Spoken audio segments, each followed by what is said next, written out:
Hi guys, so my brother just turned 25 and he reached out and said, bro, please, can you tell me some things you wish you knew when you were 25? And I thought of some things that were like, okay, I think this would be cool. I shared with him and I thought it would be cool to share with a wider audience, so that's why I'm making this video.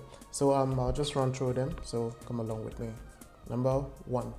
Number one thing I wish I learned when I was 25, or I wish I knew, is that I wish I made a lot of friends. Yeah, like a lot of good friends. Because sometimes in life, it might not just, sometimes life is just about connections. You know, people you know, connections you've made. You know, some of the best jobs I've gotten today was from friends I met in school or people I knew, you know, my network and stuff. So make a lot of friends, widen your network. Number two, learn a skill. You might have an education is different, but still learn a skill.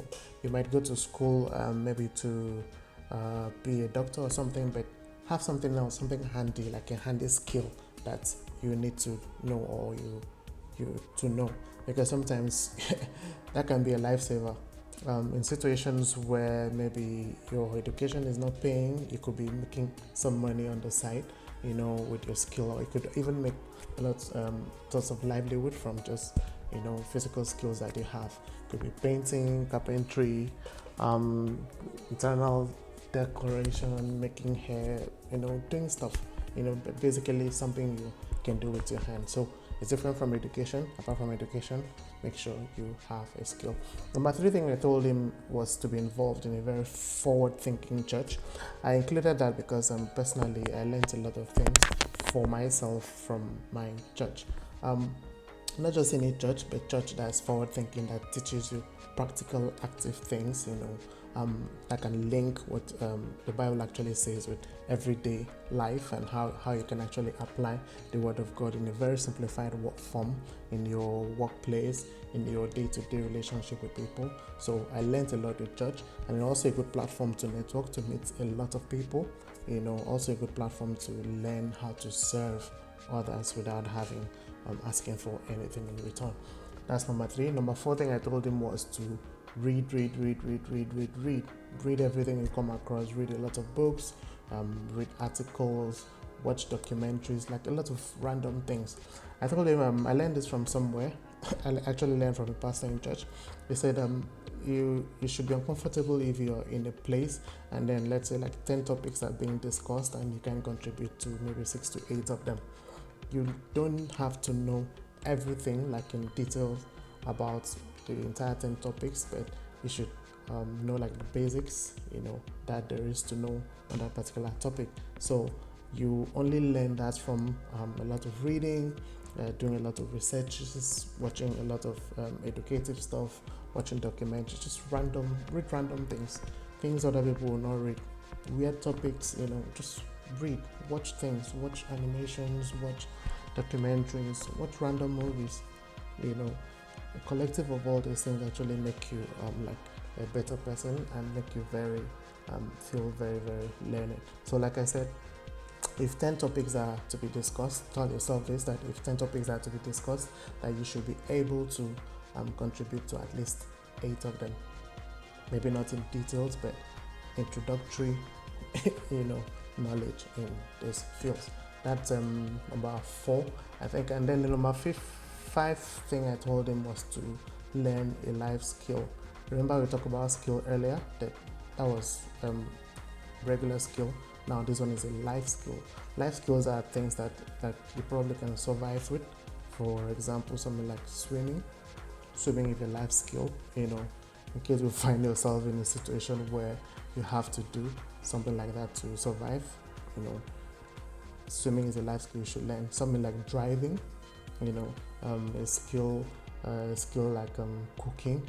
Interpersonal skill is also like a life skill. So that's number five thing I told him to learn. So I'm trying to charge my laptop here. All right, so the other thing I told him was to know how to groom himself, you know, to know how to dress, you know, things like personal hygiene is very important. Dress sense is very important. Scent, how you smell, is very, very important. These are things that people take for granted, but these things can mar or make your relationships. Also, things like how to color coordinate your clothing, how to spice up um, your fashion sense, your personal effects, and all those things. You should take time to learn. Look at people that dress very well and see how you can copy a thing or two from them. Never compromise on things like how you smell. Your odor is very important. Body odor, mouth odor, anything that has to do with scent about you. Those are very, very important. Don't compromise on them. And also, I told him number 7 to learn how to speak very, very well. Learn how to speak very, very well. This talks about things like public speaking and also how to write. Basically, learn how to express yourself very, very well, in case you find yourself in such situations, because this is actually very, very important. You find out that in life, most times it's not the maybe the smartest people that necessarily succeed, but people that can actually carry themselves well, people that can express themselves well. They tend to succeed more than others because they have the ability to talk. There are instances where I think this was like back in school, where maybe you have a project. Sometimes the smartest person might not be able to convey, to present in the best of ways. The people that are able to speak convincingly, on the topic, they usually carry the day. So public speaking is very, very important. Learning how to write well, learning how to communicate well. These are things that you should learn by the time you're 25. The other thing I told him, number 8, is not to be afraid to try new things. Don't be afraid to take calculated risk in terms of things like investment. At that age, you're very free to try new things. Like, you really won't have much to lose. It's better to experiment at that age, try new businesses, learn all that you can, experiment at that age, and you learn your lessons. And you know what's good and what's not good by that age. You should know all that. Number 9 thing I told him was that he should travel as much as he can. I had to explain that exposure sometimes might be more important or as important as the formal education. I'm a firm believer that no matter how educated someone is, if the person is not exposed, you can always tell. You can always tell if someone can be like a PhD holder or what's the highest form of educational degree someone can attain, but you can still tell that there's a part of this person that is not well rounded. You can still tell when there's a part of the exposure lacking in this person. We had this kind of issues for those of us that maybe went to school in Africa, for instance. You had a lot of professors, they have all these doctorate degrees, but when it comes to life skills, social skills, interpersonal skills, how to relate with people, they really, really didn't know that. You just know that, okay, that exposure is lacking. So travel does to you more than what a year in school probably would not. So I told him to try to travel as much as possible, take trips. Take trips. You learn a lot from your trips. And also I told him to remember each trip he takes. For every trip he goes for, you should try to get an item, buy maybe from tourist shops or something. Get an item to make you remember that country, that city that you went to. Travel a lot. Travel is very good for exposure. The next thing I told him, I think they should be number 10, was to know himself. The way I write it here, I say know yourself and your triggers, and know how to manage them. For instance, if you're like a very angry person, or find that you get angry easily, you get very emotional easily, those are things you should understand about yourself, and then you should know how to control those things and how to manage them. Okay, you shouldn't be at the control of others. You shouldn't be controlled by other people. What I mean is that, for instance, someone knows that you get angry easily, and then maybe when they just know how and when to trigger you, and then you blow up and express that thing, and they're like, that's it. They want to get you out of the room. They need how to, or they know how to press your button to get you to react in certain ways. Like, know your triggers, know your emotions, and then know how to manage them. That way, people will not be able to manipulate it. I also told him, this is the number 11th point, I told him to do things that make him happy. you know, to do things that make him happy. This is very important. People really don't take recreation as, important that they should.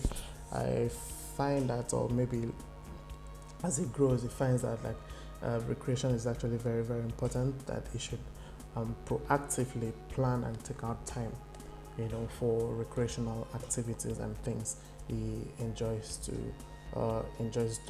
Tell him to create time, to do much of the things that make him happy. Number 12 thing I told him was to consciously plan and create time for rest. Consciously plan and create time for rest. Most people don't do this. Plan yourself, plan your week, plan your month, plan your year. I think the white folk that are very good at doing this, they don't joke with their vacations.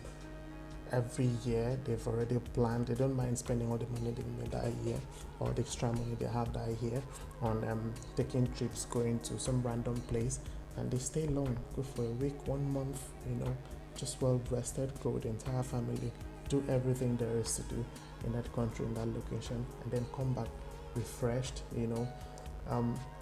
That's something I want him to learn early in life, to know how to plan and create deliberate time for rest. This will also help you help him when he has a family, to know how to deliberately create time to spend time with his family.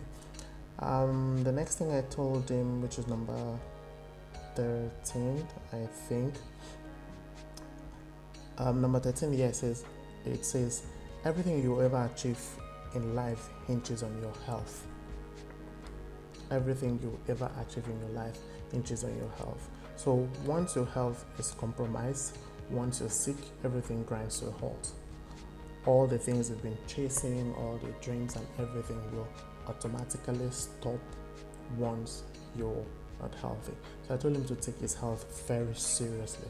Whatever he needs to do, he needs to eat healthy, he needs to exercise.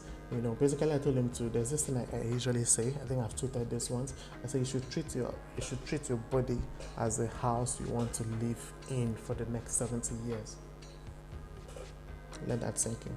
Treat your body like a house you want to live in for the next 70 years. So exercise, eating healthy, rest, whatever you know that you have to do for yourself to keep you healthy, just go ahead and do those things.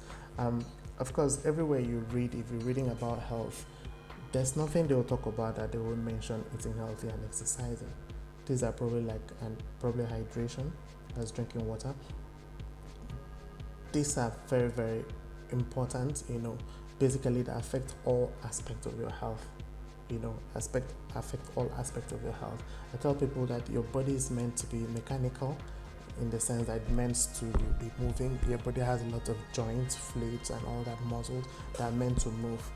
Once you don't achieve that, the amount of movement required, that your body needs, you begin to have problems. Your heart is supposed to be, the health of your heart is actually very important, and your lungs, and you only keep these guys healthy most times when you're active and when you work, when you exercise rather. As you exercise, you breathe in a lot, you inhale a lot, and what actually happens is that you're taking a lot of oxygen that gets mixed in your blood and is sent to all organs in your body. Once that happens continuously, your organs of your body will be in good health. But if the organs of your body are deprived of oxygen, they start having problems. They start to malfunction, they start to break down. So exercise is very important. Don't forget, you're meant to be mechanical, you're meant to move. So make sure you move as much as possible. Our generation is actually the most affected because a lot of us we've embraced remote work, and then we work from home. So we just sit in front of our computers all day. So we have to deliberately create time and create the habit of exercising. On to the next point. The next point I told him, number 14, was to love himself, to fall in love with himself. I told him that if he can master this, that no one will ever make him feel less of himself. No one will ever make him feel inferior. Nobody will ever make you feel like you're not good enough if you love yourself. So see it as, if you love yourself, there's nothing anybody else will tell you about yourself like that will make you feel bad, because you already know, you've already accepted those facts about yourself. So if some other person mentions, it's something like you're already aware of, and you can just disregard it. Love yourself. When you love yourself, people cannot take advantage of you. You know your worth. And then number 15 was that I told him that God is very important. I told him to know God, that everything in life, literally everything in life, is rooted in God. Your life is empty if you're not channeling that energy. It's typical for human beings. Like you have to have a passion. You have to have something that all your reference, all your energy is channeled into. If it's not God, it will definitely be something else. Like that space cannot be void. Is either you feel it deliberately with something, or something else will feel it for you. Okay? If you're not worshiping God, you worship something else. You worship a celebrity. You worship a habit. You worship a lifestyle. So channel your energy to God. God is supreme. God is very important. Everything is rooted in God. And number 16 is that your family must always feel the impact of your success. I'll say that again. Number 17. No, that's number 16. Your family must always feel the effect of your success. Do for them more than you do for outsiders. Do for them twice what you do for outsiders. That's very, very important. Make sure you give to your family first. Make sure your family feel the impact of your success, of your finances. They must be like the first beneficiaries of every good thing that happens in your life before outsiders. Keep your family close. Your family is very, very important, because sometimes by the time the chips are down and shit hits the fan, it's always family, either your wife, your partner, your children, the ones that will always be there for you. Friends and outsiders will always go away, but your family is they are the people that always be there for you. So treat your family, prioritize them in everything and anything that you do. Number 17 now, I guess. Number 17 is that you should learn the act of individualism and having a mind of your own. I told him not to be easily swayed by the crowd mentality. In the sense that because the masses are doing it doesn't mean it's right. Because something is trending doesn't mean it's right. Doesn't mean it has good morals. Okay, but if you've learned the act of individualism and having a mind of your own, if you have a mind of your own, you won't be swayed easily. You won't be swayed easily by the crowd. And also I told him that if he argues, maybe there's something trending and for some reason he's not doing it, and then people will definitely ask you or maybe attack you, like, why are you not doing this, why are you doing this, or sometimes when he's trying to prove a point. I told him if he's arguing, if he ever has to argue, he should always argue with facts and data. He should always use data as the basis for his argument. It's the best way to argue, it's the best way to make your point. And I told him to be comfortable with himself and be comfortable with his looks. Number 18 now, tell him to learn something new every day. This is something I personally do for myself. I have a lot of means, a lot of avenues that I learn things. For instance, every day I must watch a video or listen to something that's related to relationships, career, fitness, family. I think about 5 of them. It doesn't necessarily has to be, and maybe science and technology. It doesn't necessarily have to be like a big thing. You could just watch like a short video on a topic you've probably never heard of, something you don't know, or read up something, Google up something and read. For me, it's as simple as learning a new word every day. I have an app on my phone that gives me new words every day to learn, and maybe give me the definition of how to use that word in a sentence. That's enough for a day. Do something that challenges your mind every day. Learn something new, build your diction, how you speak. In life, you always have to speak, you always have to talk to people, build your diction.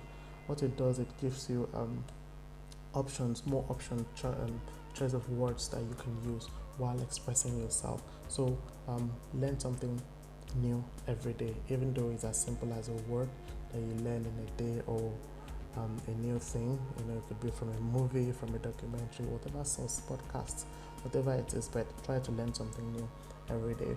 Now number 19. Number 19 says a lot of people will ride with you because of your success. A lot of people will ride with you because of your success. A lot of people will ride with you because of your money. A lot of people will ride with you just maybe because of your vibes, etc. But whatever reason people find to come around you, want to spend time around you, the fact that the reason, maybe you just know that this person is around you maybe just because of money or because of what they get from you. Irrespective of that, I tell him to treat everyone nicely, but he should learn the skill of knowing how to decipher, how to tell who is a legit friend, who is a true friend, and then keep those people closer. He can also have a strategy to keep those ones that are not there for genuine reasons, are not adding value to him. He can keep them, find a way to send them away, but he should make sure that he finds how to find the legit people and keep them closer to himself. And also, but irrespective of that, he should make sure he treats everyone equally and very, very nicely. That's number 19, I guess. Yeah. Next one is okay, we just finished number 19, so next one is number 20. Number 20, I told him that integrity is a valuable currency.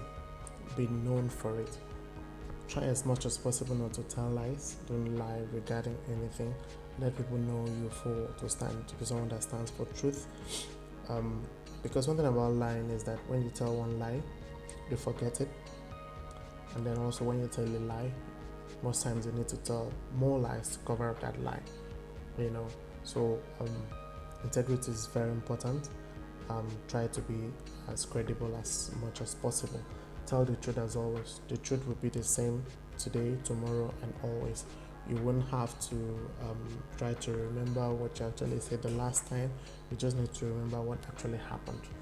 So integrity is a currency. Be known for it. 21. Be a good human. Be kind. Help people whenever you can, including strangers. Do some random acts of kindness. Be nice to everyone. Help as many people as you can. Number 22, that you shouldn't look down on people. You should treat everyone equally with respect, irrespective of their social pedigree, their race, their tribe. You should treat everyone equally. You shouldn't look down on anyone, maybe because of maybe achieved status in society or for whatever reason. Don't look down on anybody. Treat everyone nicely and equally. Number 23, speak positive always.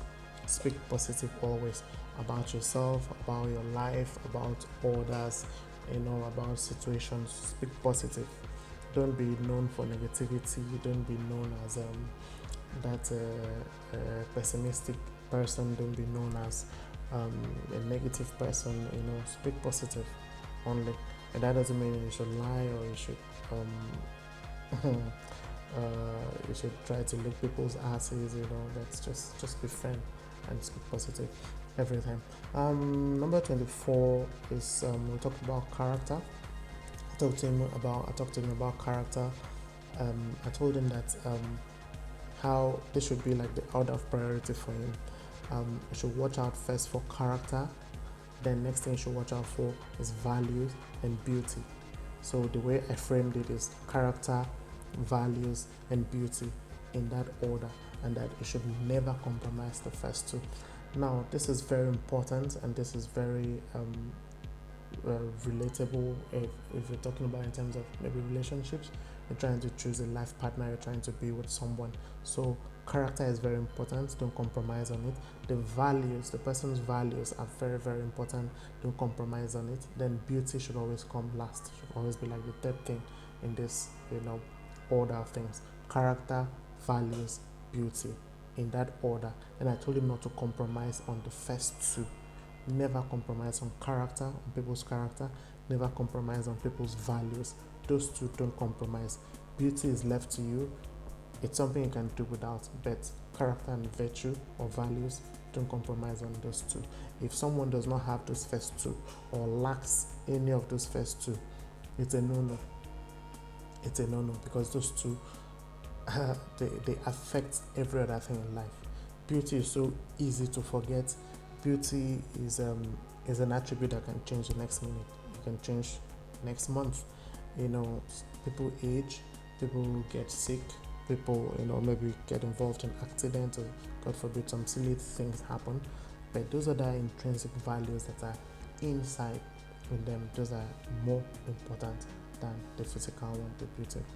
And then lastly, I told him that education gives credibility. Education gives credibility. It gives you advantage.